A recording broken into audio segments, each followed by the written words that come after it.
Yeah, we got 3 more years of the Brock party. You are Locked On Lions, your daily Detroit Lions podcast. Part of the Locked On Podcast Network, your team every day.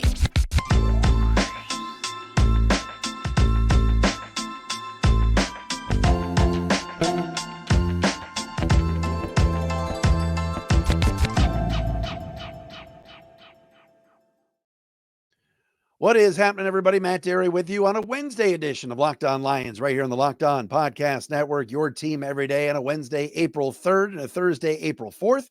Thanks for making us your first listen and checking us out wherever you get your podcast. That includes on our Locked On Lions YouTube channel. Those of you that subscribe and watch on YouTube each and every day, thank you for doing that. Shout out to our everydayers like my man Matt Cunningham. He watches every day. Appreciate Matt. Had a chance to see him today. Also, some new everydayers that have shouted me out. I got to hit you guys up on the Twitter sphere. Racer99, Good Guy Rick. There is a guy named Gibby's Bulge on Twitter. Gibby's all over me. And Howard Sumera. Thanks to all of you for watching, listening, and to finding us wherever you get your podcasts. Of course, subscribe to our YouTube channel. Follow me on Twitter at Dery Speaks, at Locked On Lions on Twitter, Matt Dery Facebook fan page, and again on the threads at The Real Matt Dery. We got some news today. Lions are bringing back Brock Wright. They're bringing back Kindle Vildor. Yeah, that's correct. Ball hits him in the face. Hey, come on back. Josh Reynolds says goodbye and kind of shoots down some rumors that he was unhappy with Lions fans. We will read you what he had to say. And we got a mock draft from Field Yates at ESPN.com that just has me in a tizzy. Very excited about this, but all of that today here on this Wednesday edition of Locked On Lions. If you missed any of the shows earlier in the week, including Ted Wynn from theathletic.com, check out that show with Ted from yesterday. Also, got to give a shout out to my man, Brad Spielberger. You guys have seen Brad many times on this show from Pro Football Focus. We love Brad. Brad is leaving PFF to go work for a sports agency. So hopefully maybe we'll chase Brad down Friday on his last day. We'll see how that goes. But good luck to Brad. He is a fantastic analyst and was great at PFF and was great to us here on Locked On Lions. All right, the news came out over the weekend, and I really didn't think much of it because I thought he was gone. But backup tight end and world famous Brocktober, Brock Party, Brock Wright signed a 3-year, $12 million offer sheet with the San Francisco 49ers. That's right. The team that beat the Lions is trying to poach their backup tight end at $4 million a year with $6 million guaranteed. Wright is a restricted free agent, meaning that he signs an offer sheet and the Lions have like 72 hours to either match it and keep him or let him walk. And, look, Lions haven't spent a lot of money in free agency. They haven't gone crazy like the Houston Texans have. Today, the Texans just took on Stephon Diggs. Of course, they signed Danielle Hunter. The Titans, spent major money on free agents. A bunch of other teams, Pittsburgh and some other teams sort of surprised you with some of that. The Jets, the Eagles have spent a lot. The Bears. The Lions really haven't.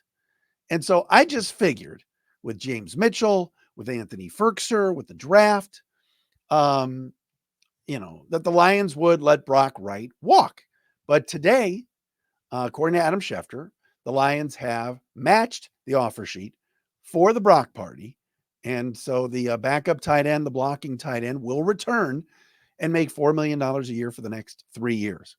And, there's a couple of schools of thought here. But one thing is, number one, I like this.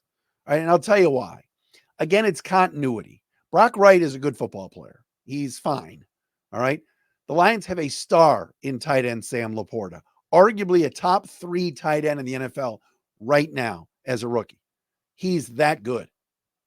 He's that good. I was watching the Chris Long on the Green Light podcast the other day, and he was talking to his brother Kyle, and he said, is Sam Laporta the best tight end in football right now? And they were arguing he is. He's played one season. All right. Travis Kelce, George Kittle, they're elite. But Sam Laporta is right up there. But Brock Wright, anytime that the Lions have called his number, including 2 years ago in New York against the Jets, when they ran that unbelievable 4th down and short play where Wright came across the middle, scored a touchdown. Brock Wright has always seemed to deliver. He's a very good blocker. He's solid when he catches the football, and had some injuries this past year. But other than that, is just a good veteran player to have on your team. Sound, solid, and I like that they're keeping him. I can understand when there are Lion fans out there going, wait a minute, why is it that Houston goes out and gets Stephon Diggs, sends a second-round pick next year to Buffalo, and the Texans go out and add Stephon Diggs? Why can't the Lions do something like that? That's not the Lions' philosophy. The Lions' philosophy is draft, develop, and keep. And Brock Wright is going to stick around. A little surprised, but happy about it. Look, they didn't want San Francisco, a team that, finished ahead of them, to get him. And you have nice, solid depth now with 4 tight ends on your roster. A guy like James Mitchell that they like, that was Brad Holmes handpicked as a draft pick, Laporta, Ferkser, and the Brock party. The other thing, too, is that the Lions have a lot of faith in their coaching staff. They have faith that they can take players like Brock Wright, like another player I'm about to mention, and turn these guys into very good football players. That's the thing that I look at with Brad Holmes and Dan Campbell is they have so much belief in their coaching staff, right? That they can take a guy like Josh Reynolds, for example, who's no longer on the team, but Josh Reynolds thrived in Ben Johnson's system, right? Brock Wright made some big plays in Ben Johnson's system. A rookie like Sam Laporta, a guy like Jahmyr Gibbs. These guys did well. Dan Skipper, you can bring back off the scrap heap numerous times. Plug him in there. Right tackle, left tackle, right guard, whatever. And he develops and he doesn't hurt you. Right? When they put Kabinda on the field, whether it's at fullback or tight end, when they put Craig Reynolds in the game. Come on, Craig. I haven't done one of those in a while. He doesn't disappoint. The Lions have faith in their coaching staff so much that they've re-signed so many of their own guys, whether it was Anzalone a couple years ago, whether it was bringing back Jalen Reeves-Maben, whether it was re-signing Charles Harris a few years ago, Romeo Okwara, this year Graham Glasgow. All right, Graham Glasgow last season, Sean Payton got the Bronco job and immediately sent Glasgow packing. He was without a job. Came in, was sort of the 6th guy, fought for some time, then ended up starting most of the year when Vaitai went down. He did a great job. The Lions have a ton of faith in their staff that a player like Brock Wright, who maybe got a little bit of an overpay at 3-12 by the Niners, can stay. Lions can pay him that, and he'll perform. So the Lions are hoping for with a guy like Marcus Davenport, who got a 1-year deal, kind of a show me 1-year, $6 million deal. The Lions are hoping he can be a 8, 9, 10 sack guy. James Houston was a late round pick 2 years ago. Came in and coaching staff coached him up. And so that's another reason why I think the Lions wanted to keep a guy like Brock Wright, is they know he knows the system. They can coach him. Dan Campbell, of course, has his fingerprints a little bit on the tight ends, as does Ben Johnson and the rest of the staff.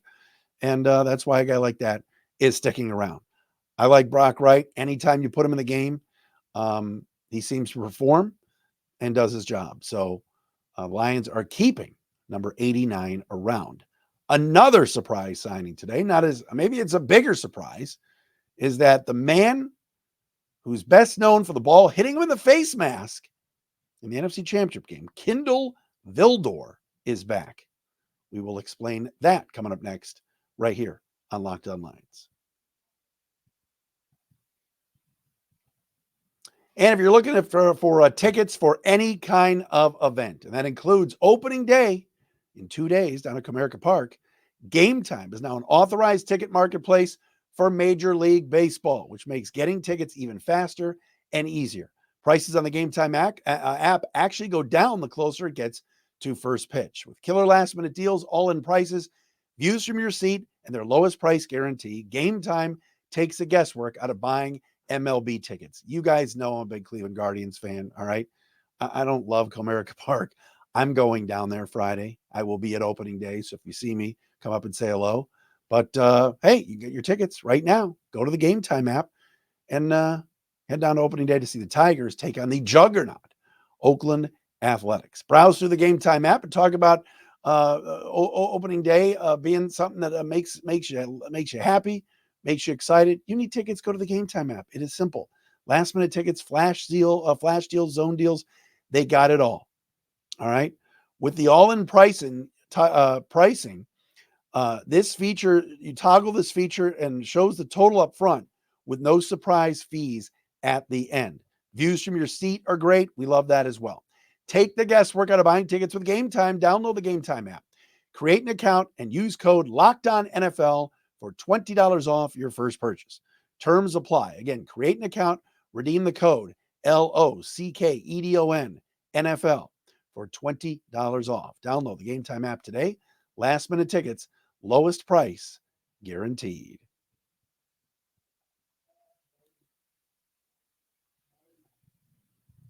Matt Dery back with you on a Wednesday edition of Locked On Lions. Thanks for checking us out wherever you get your podcast. Thanks for making us your first listen each and every day right here on the Locked On Podcast Network. We are getting close to the draft. Tomorrow we'll hit the 3-week mark? The draft coming to Detroit, April 25th through the 27th. All right, another surprise today. I didn't think we would see this. Lions have been adding a lot of cornerbacks. We know this, right? Carlton Davis is a Lion. Amik Robertson is a Lion. Re-signing Emmanuel Mosley. He comes back. Re-signing some others, all right, that are a part of this, that have been a part of the team. The Lions still, with Cam Sutton gone, you'd figure would be in the market for another corner. We're going to talk about a mock draft coming up momentarily, but a guy that started a handful of games at the back half of last year was picked up pretty much off the street. When Jerry Jacobs was benched, Kindle Vildor came in, and he did okay. All right, he had his moments. He was horrible in Chicago against the Bears that day. He certainly struggled in the second half of the game against the 49ers when the ball hit him in the face mask, popped up in the air, and Brandon Ayuk caught it and was down at the 1-yard line. Kindle Vildor is back on a 1-year deal. So the Lions are bringing back the veteran cornerback. Now, does he fit the Aaron Glenn system? Absolutely he does. But we've been saying this for weeks on this show. All right, going out and getting Carlton Davis, Amik Robertson, and basically re-signing Emmanuel Mosley, who played one play this year. To me, the reason why the Lions did that and made it a point to bolster their secondary and to let Cam Sutton walk after his discretions off the field and to not offer a contract to Will Harris and to let a guy like Chase Lucas walk. The Lions knew they needed to be better at cornerback. All right. Brian Branch is tremendous as that slot guy, as that nickel guy. They even let Chauncey Gardner-Johnson go. They weren't going to re-sign him. And by the way, he's apparently on social media trashing Lions fans like, CJGJ, just leave, please. All right. You were bitching that you weren't getting enough playing time when you came back, and then you sucked in the NFC Championship game. Go away, please. This guy's always on social media bitching about something. Cut it out. Lion fans are awesome. They loved you. They're all wearing ski masks because you said so. So give me a break. Anyway, Lions have felt, and Brad Holmes has shown it with his actions, that they've wanted to upgrade it at corner. I still think they could sign Stephon Gilmore. I do. But bringing Kindle Vildor back to me was a surprise because I feel like this team knows they need to upgrade, whether it's a 29, whether it's bringing in Gilmore, whether it's playing Stephen Gilmore and giving him more of an opportunity. Khalil Dorsey, maybe he gets more of a chance, but they're just adding lots of corners. And so they decide to bring Kindle Vildor back. I don't know what kind of market there was for Kindle Vildor, but he's a veteran. He knows how to play. He wasn't terrible this year, but he can't be a starter. He can't be a starter. Robertson's a starter. Carlton Davis is a starter. Mosley's a starter. Branch is a starter. But Vildor is there for depth. If I see next week that the Lions have signed Will Harris, I might fall off my chair. I don't see it, but you never know. He's still available. Stephon Gilmore is the guy that I would go get if I'm the Lions. But I don't know. They just had to spend $4 million to keep Brock Wright, and I'm sure Vildor is going to get $1 million at least. So we will see. But that was a little bit of a surprise to me that Kindle Vildor is coming back. Not coming back is Mr. Josh Reynolds, the solid 29-year-old wide receiver, of course, who signed a 2-year deal with the Denver Broncos at what I'm being told is about $6 million per season.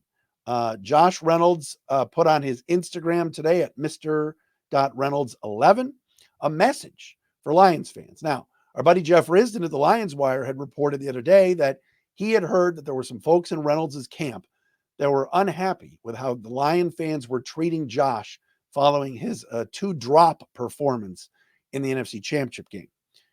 Reynolds had a message today for those fans. To all the Lions fans, thank you for your support over the past 2.5 years. It's been unreal. It's been an unreal experience and support. To the rumors going around that I didn't re-sign because of the fans is crazy. I still felt nothing but love from this city. So thank you again for the great memories. With that being said, Broncos country, let's go. I'm so excited to be a part of this organization. Can't wait to get this thing popped off and get turned around. See y'all in Denver soon. That's from Josh Reynolds. So that's very cool. Number one, what I said earlier about Chauncey Gardner-Johnson, he was ripping on some of his teammates for not being in the city enough. I don't know what that was about. Number two, awesome stuff from Josh Reynolds. Josh Reynolds is class personified. He has been classy, great in the locker room. The team rewarded him week 17 this year with, week 18 this year with, funneling some passes with a lead to give him his bonuses. And you hear him say it. No rumors, no issue with the fans or anything. The issue, pretty much plain and simple, was the Lions did not offer him a lot of money or years. Dave Burkett of the Free Press reported it was kind of a low ball offer. You got to figure if Reynolds is getting 12 from the Broncos, Lions are maybe offering one year, $4 million, something maybe close to what Brock Wright got. The Lions just aren't going to go out and spend a ton of money on players. DJ Reader got a lot, right? He got $13.5 million. Graham Glasgow got a good chunk of change to stay. They weren't going to spend $17 million on Jonah Jackson, right? And they weren't going to they weren't going to give 2 years to Josh Reynolds and $6 million each. Maybe Josh was upset. You know that the process took longer with him. So maybe he was trying to stay, but he got a better offer from Denver, but did not air any dirty laundry, put out on his Instagram a nice message to the fans. And you root for a guy like Josh Reynolds. He did a really nice job for this team the last 2.5 years. And you could tell he and Jared Goff had really, really good chemistry, very good chemistry. And now that Buffalo has traded Stephon Diggs, remember the Bills picked 28th in the first round. Lions picked 29th. You have to figure that Buffalo, having Gabe Davis and no one else at wide receiver, will be looking at a wideout at that spot, whether it's Worthy or A.D. Mitchell or somebody like that, Roman Wilson that could be there at 28, which would mean one less wide receiver for the Lions to grab at number 29. So we'll have to see where that goes. But actually, I have a mock draft that I want to go over from Field Yates that was sent to me by the legendary Plymouth Jim Mulhern.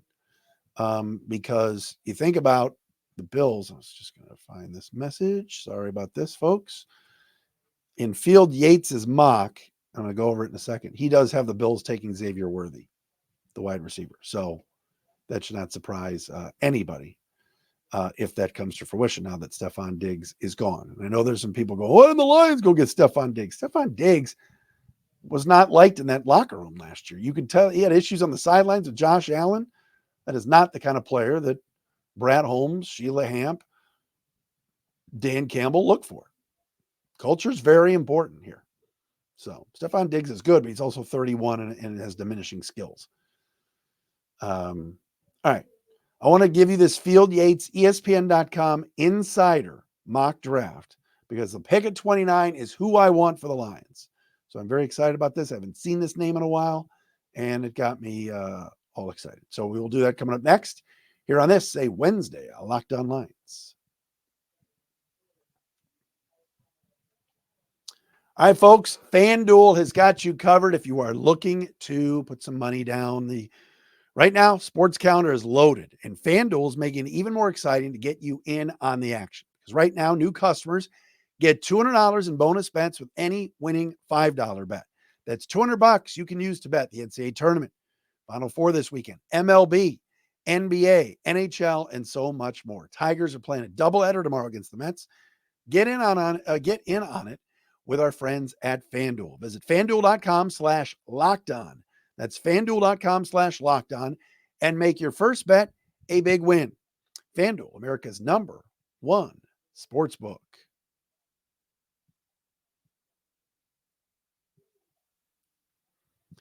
I haven't done, we did a mock draft Monday the other day, and I know we could probably do a mock draft every day. And when you get to 29 and where you are with the Lions, it's a crapshoot. I mean, you're mocking 28 other teams in front of you. So it's not an easy task.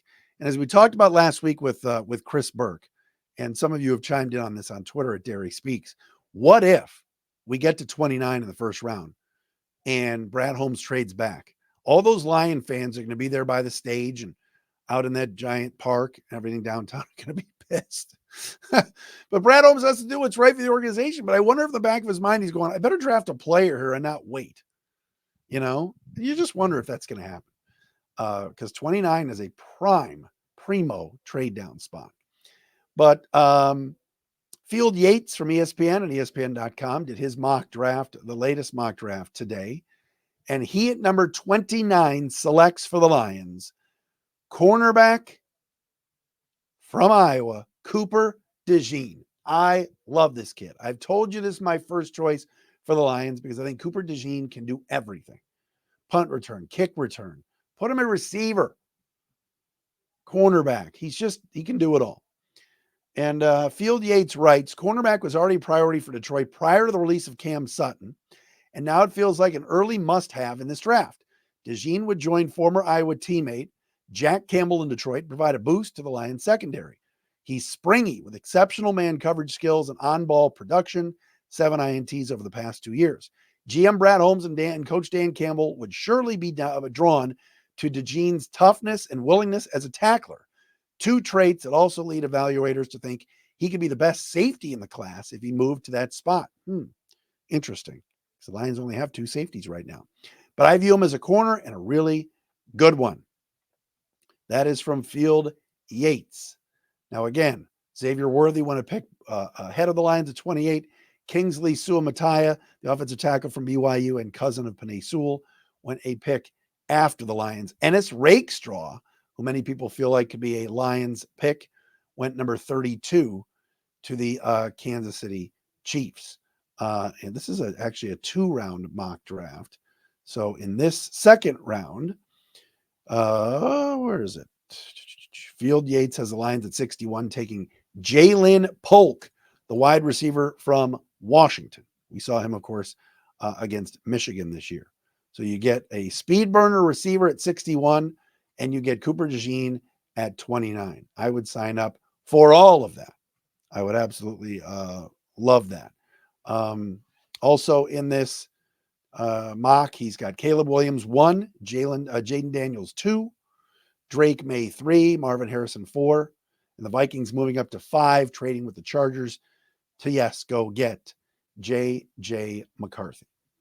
Again, DeJean just checks every box. I know he's coming off of a leg injury, and it's interesting, the Iowa connection. And I've just said that I love Cooper DeJean, the football player, just watching him play, how he glides to the football, how he's just a ball hawk, and he looks like a lion. But yes, his former college teammates, Jack Campbell and Sam Laporta, are both here. So it'd be like this total Iowa reunion. He just knows how to play. I don't think there's any way he's going to be there at 29. Yes, there's a lot of corners in this draft. There's a lot of receivers in this draft.